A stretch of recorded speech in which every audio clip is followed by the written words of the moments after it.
is teacher Allie here, and today we're going to be talking about how God requires obedience. In the parable of the wise man and the foolish man, Jesus makes a distinction between two foundations, rock and sand.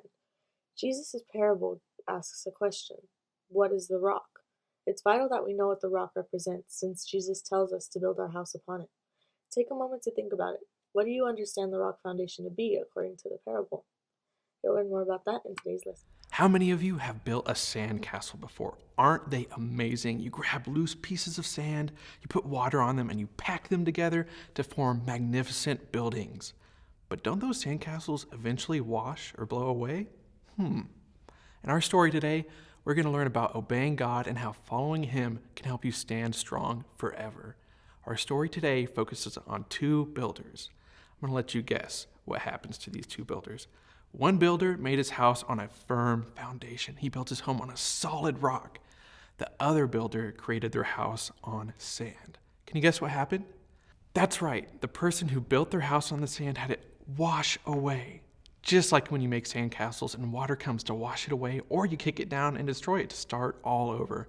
I know I wouldn't want to start building my home all over again because I didn't build it on a strong rock and solid foundation. Jesus told the story of these two builders to help teach us a lesson.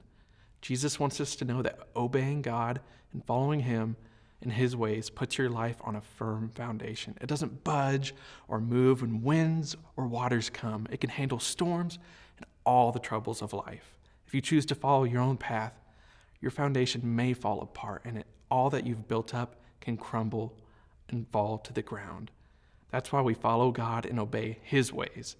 God gives us the Holy Spirit to help us obey His ways and always make sure that we are building our life on Him. When we follow our own path and do things our own way, we end up like the foolish builder who built his house on the sand. That's why God requires obedience. He knows that His way is always the best way. If we choose to follow His way, then we will always be like the wise builder who builds his house on the firm foundation. Today, think about some of the commands that God has given you. Have you always been obedient to God? Where are some places in your life where you need to learn to obey God right away? Remember, God requires obedience.